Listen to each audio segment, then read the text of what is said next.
I'll just so we've got Stephanie here from Volunteer Centre Borders, so she's going to give you the lowdown on volunteering in the Borders.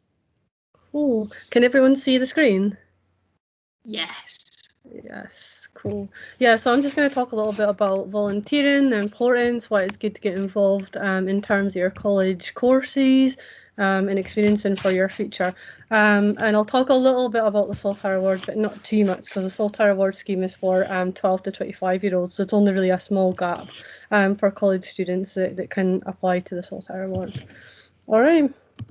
If anybody has any questions at all about anything I say, they can just turn their mic off and ask.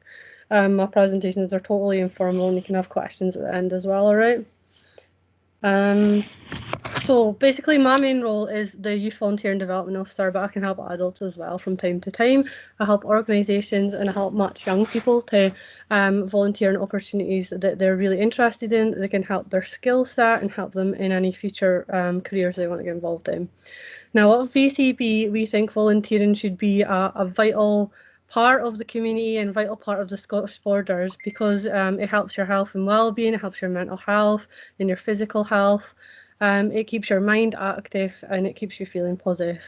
It also tackles social isolation, exclusion, deprivation and activity inequality. So it is massive and it plays a huge role in helping society at large. So really we're just trying to push it as much as possible to try and make it a vital part of our communities and a vital part of the college as well.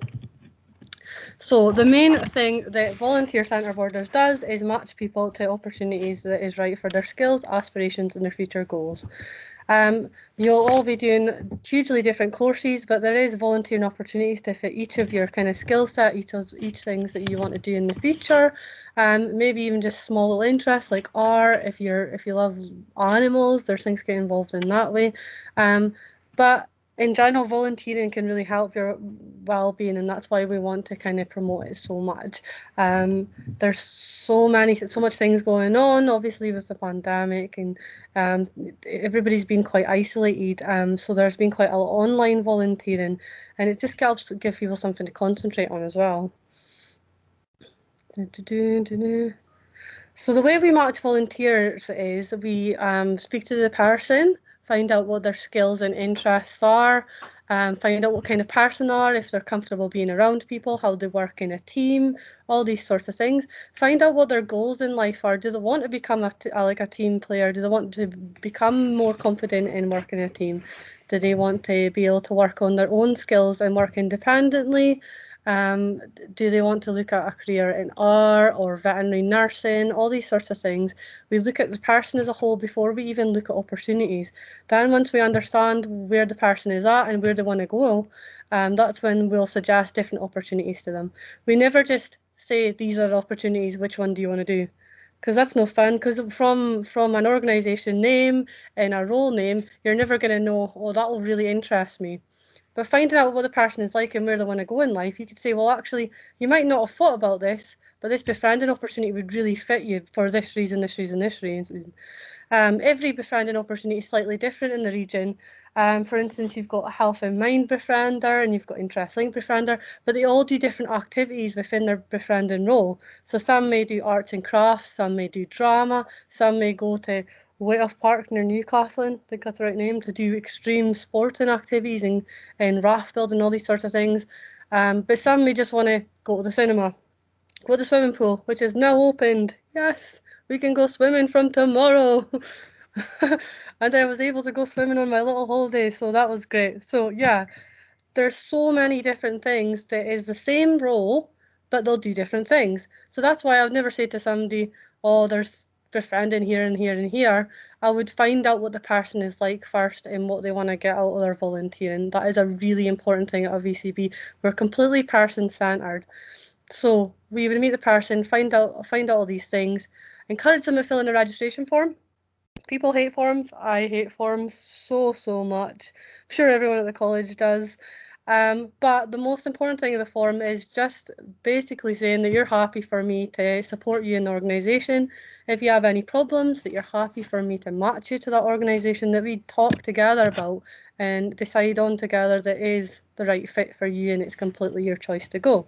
So that's the whole point in the form. It's just a consent thing, because everything needs to be consented when you have your data nowadays, as you probably know.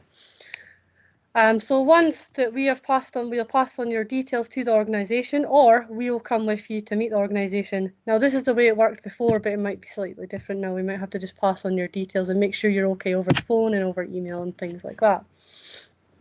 So that's how we match you. Basically, we are your person for volunteering. If you're having any issues during your volunteering role, if the organisation is not working safely, you just ring us back up and we'll sort it out for you. So we're there every step of the way. Now, volunteering is so important for the whole community. Your community is the Borders College right now, but it helps in so many different ways. I love this little diagram. It probably looks super boring to you guys, but I just think it's really awesome in illustrating that everybody needs each other. If you think of the little community there as the Borders College or even the Scottish Borders, there's so many organisations that wouldn't run without like charitable organisations wouldn't run without volunteers. We need volunteers in our communities. They're so important. That's why encouraging you guys here that are listening to get involved in volunteering is so important for my role and for the Scottish Borders. All volunteers need to be a volunteer in a way to maybe help get into paid work, improve their health and well-being, increase their confidence, maybe meet new people. The amount of friends that I've gained through volunteering is huge, so it is such a good thing to do. Even just the feeling of helping another person is such a euphoric feeling almost that it makes you want to volunteer more. I know young people and adults alike that have got more than 9 roles just because they love the feeling of helping another person, and that's all they do it for. They don't do it because of any other reason than they enjoy it, which is fantastic. But there's also the idea of gaining more soft skills, like learning to communicate better, and certificates as well, and improve certain aspects of your own skill set. I myself, I probably would not be a very good communicator if it wasn't for volunteering. I had to learn totally different ways of communicating when I myself volunteered at Interest Link. The young lass that I was supporting was non-verbal, but we drew each other pictures and things like that to help communicate, which was really fun because I love drawing. But there's all these little soft skills you didn't even think about, like, oh, I just drew something and then it made her light up, and then she drew something back, and that's how we learned to speak. Such a simple thing. And for young volunteers, it's the same skills as all volunteers, just sharing skills. It's fun and it helps you get into college, which you already are, so it might help you get into university. If you do a volunteering role that fits alongside your course. Quite a lot of the opportunities I've found for people has helped them realise that they're actually interested in something totally different than they've originally went into college for, and they've ended up picking another course a year after that's fitted in with their role, and the experience of that opportunity has helped them get into that course. So experience is a huge thing at the minute.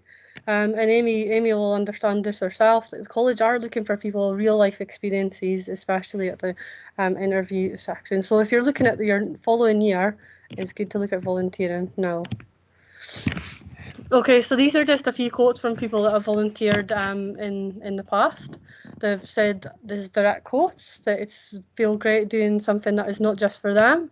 They've met new people and made new friends, and now they've got loads more confidence. They've gained new skills and have been trained on practical things that they can use in other places. A few wee stories, a couple of stories that I've got is basically I supported a young person who didn't get into university despite having full grades at college, because she wasn't able to show to the university that she had any soft skills. Now she's going in for a doctorate. She wanted to do a medical course at university, and she'd done really well at college, but she hadn't done any volunteering at all. So she couldn't prove to the university she had I can never say this word, it's terrible. Empathetic skills. Bedside manner. We'll call it bedside manner since I can't say that word. She couldn't prove that she had any like proper bedside manner, and that is so important for doctors and nurses. So basically, they suggested to her to take a year out and volunteer at various places to try and show to them that she had what it takes to have a bedside manner. They had no doubt at all she'd pass the course, but they're starting to be a little more strict, and they need doctors and nurses and things like that to be able to approach and communicate with people in the correct kind of manner. Especially nowadays, we need to have the right wording in hospitals.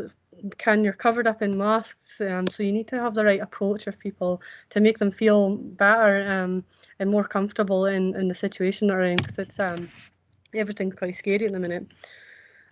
So she went out and she contacted VCB, and we actually got her an opportunity with the British Red Cross, and she was doing some first aid in there. She directly wanted to do that because of her interest. So she was already really amazing at that. Excuse me. But then she got to actually meet people on the ground. She got to go to events and help people that hurt and learn how to communicate, help calm them down. Obviously, there's a few scary incidences where people would hurt themselves and losing blood. So it was able to calm them down and use the right kind of approach to be able to do that. She volunteered at other places, befriending and things like that. She ended up having 5 different roles. But in the end, she had so much experience, she got accepted by the university straight away. So it was really awesome. And also, so from my own experience, I also volunteered with the Red Cross as a first aider, and I came across some kind of almost gruesome incidences. One incident, a person's thumb was nearly hanging off because he axed at a Reivers festival, and it was pretty horrendous. But through multiple events and volunteering, I was able to find the right approach to calm them down. Really, it's quite a scary situation, so you learn how to like kind of work on your feet almost and things like that. The person still wanted to drive home, so we had to use the right approach to tell her not to. But yeah, there's so many good things that come out of volunteering. It's really important to highlight this as well. You could end up getting helped from someone else in your role and trying to help someone. For instance, there's this one story I know, not personal to me at all. But basically, this person was abseiling, and they'd helped a young lass that they were abseiling with who had Down syndrome. Absolutely wonderful lassie.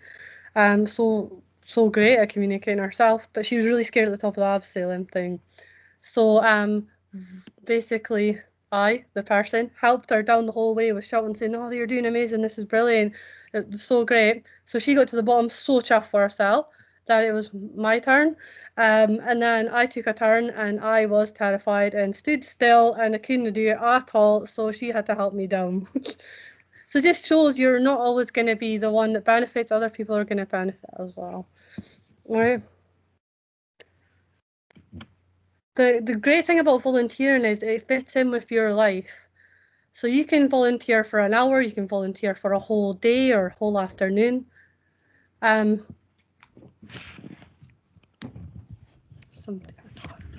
Sorry.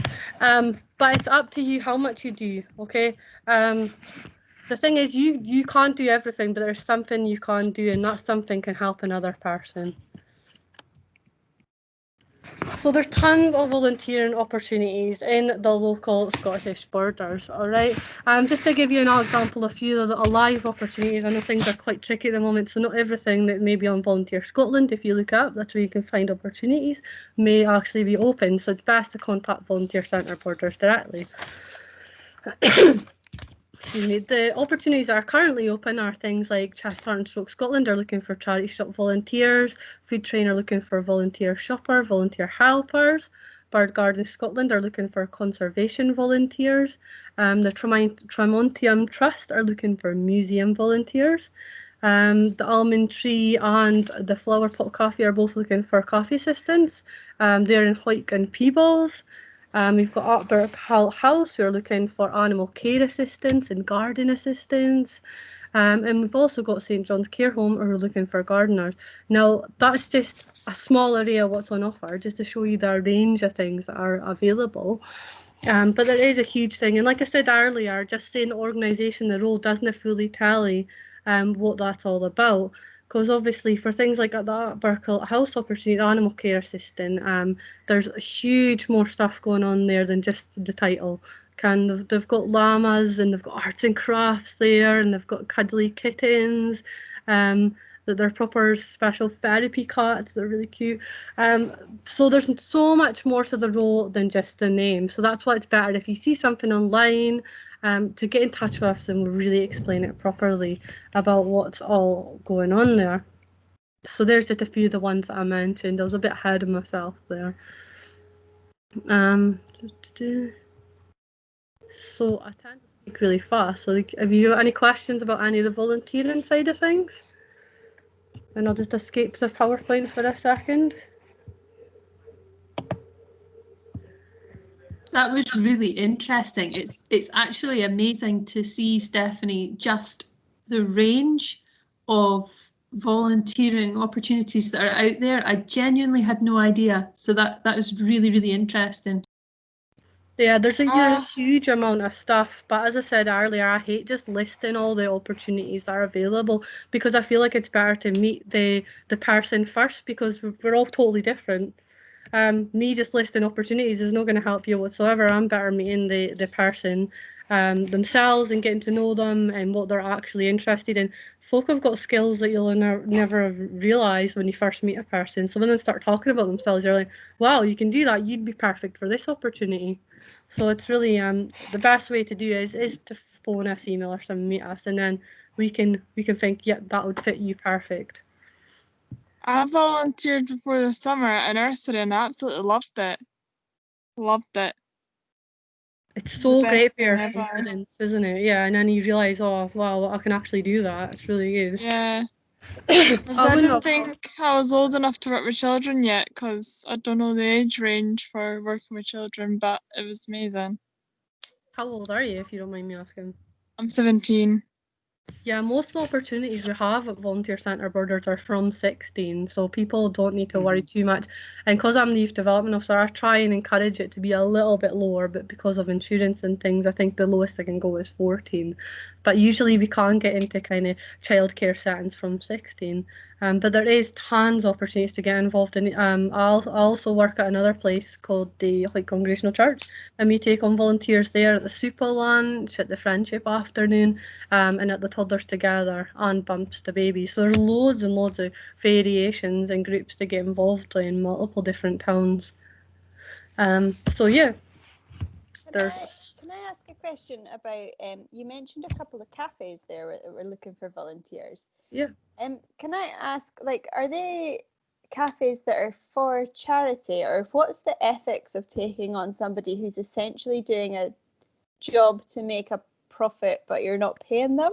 Yeah, that's an awesome question. That is actually one that I do training on, basically the whole kind of difference between a work placement and volunteering, what it means. Like, so basically a work placement is for a non-profit organisation, and you're almost forced to do in a way, so it's part of school or college or part of like kind of your experience, and it's something that you don't actually really want to do. But volunteering for a place like the Flower Pot Coffee or Almond Tree, they're charities. So everything they make into the coffee goes back into the coffee. For instance, the Almond Tree, they take on under 20s.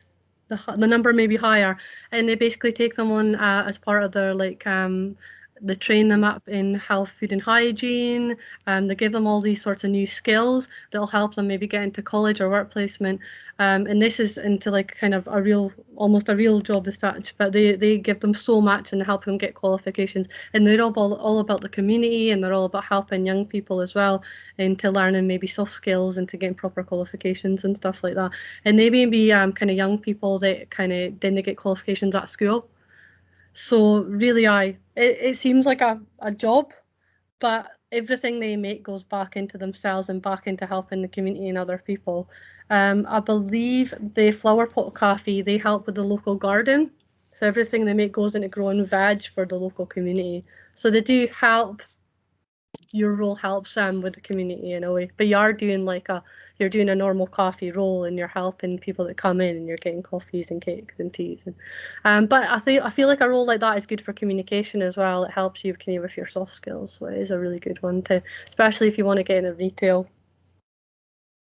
My mum, when she was younger, she volunteered at the Tremontium Museum. It's amazing. The artifacts are so cool. Yeah, because we went there for a school trip a few years ago, and it was amazing. We went to see all the ruins as well. And I think they're renovating at the minute, so it's going to be even more. It's going to be hugely better in 2021. I think it's going to be quite spectacular. Yeah. So that's a space to watch out for, if that's the right phrase. I'm not sure. Watch this space. That's the right phrase. What I'll do is I'll just talk a tiny bit about Saltire. So I'll just go back on my PowerPoint just for a minute. And then if you have any other questions, just ask away. And again, I'm sorry, I talk really fast. It's a real problem. Right, so the Saltire Award scheme is actually just for 12 to 25-year-olds, and it's just to recognise the volunteering you're doing through hours. So basically, if you get involved in an organisation on a formal basis, which means regularly, then you can sign up for the Saltire Award scheme, put your organisation name, your role, and the supervisor, and the amount of hours you do, they can confirm it and you get a certificate for it. So you can get 10, 25, 50, 100, 200 and 500 hour certificates. And you'd be shocked at how many young people has actually got up to 500 hours. It's really awesome. So that's just a wee, I've not gotten full screen, have I? That's terrible. That's just a wee kind of link to the website there. It's literally just saltireawards.scot, so it's really easy to get to, and you just type in your personal details and you get a certificate basically emailed to you as a PDF version, and if you want a printed version, I'll print it for you. You just request that. So the different stages are the challenge, which is a team one, which is not online. You'd have to ask me about that one and I would send you the forms. The approach is just your 10 and 25 hours that you can achieve. The ascent is your up to 500, and then after that is summit. And again, that's something you need to email me on. That's outstanding contribution to volunteering. So that's if you went totally above and beyond and you've been an amazing volunteer to the organisation. And you'd get your organisation to nominate you for that award. And then it'd be local young people that decides if you get it though, based on a criteria. That award is really good to get because it's in a frame and it's really awesome, and a big deal is made about that one. So the Saltire Awards is really straightforward. Basically, like I said, the approach is low achievable hours, the ascent is up to 500, and the summit is recognised as an outstanding contribution. If you really love Saltire, you can become an ambassador, which is just highlighting it to other people. It's so easy. The advantages to people under 25 for getting involved in it is you can backdate it 2 years. You've been volunteering already. You can backdate any hours as long as you got someone to confirm it. You include training and travel. You get Young Scot points sent to you by email or on your account now as well. And they help you get kind of free stuff if you put the codes online. It's nationally recognised. You can stop and start at any time, and it's super easy. Just sign up online. Also, I'm the main contact for Saltire and the Border, so if you have any problems, I get sorted for you within a week. Well, basically, from what that question was that your president asked earlier, is that the main rules for applying to the Saltire Award scheme is it must follow the rules of volunteering, okay? Otherwise, you can't get your Saltire Award. So your volunteering has to be a free will activity. Like, nobody can force you to do it, and it can't be part of your college course. Obviously, you can't have financial gain for it. You have to be able to do it for free, otherwise there's no volunteering, it's work. It has to benefit another person other than yourself. If it doesn't benefit at least one other person other than yourself, it's not volunteering. All right. And that's really the end of my PowerPoint. I've got 2 emails there, so if you are really interested in getting involved in volunteering, we're more than happy to help match you up to a local organisation. You can either email inquiries at vcborders.org.uk if you're over 25, because I mainly help under 25s as I'm the youth worker here. Or if you're under 25, email me at slogan@vcborders.org.uk. I spelled org wrong there, so please ignore that. But that is my PowerPoint, so I'll just unshare that. Does anybody have any questions?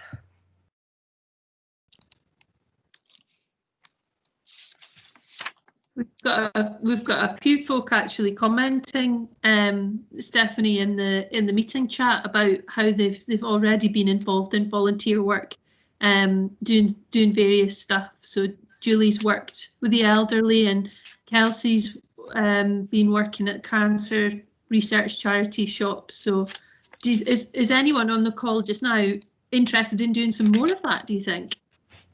I would like to work somewhere, like anywhere that needs volunteers, because I just need to look for something to do when I'm not at college.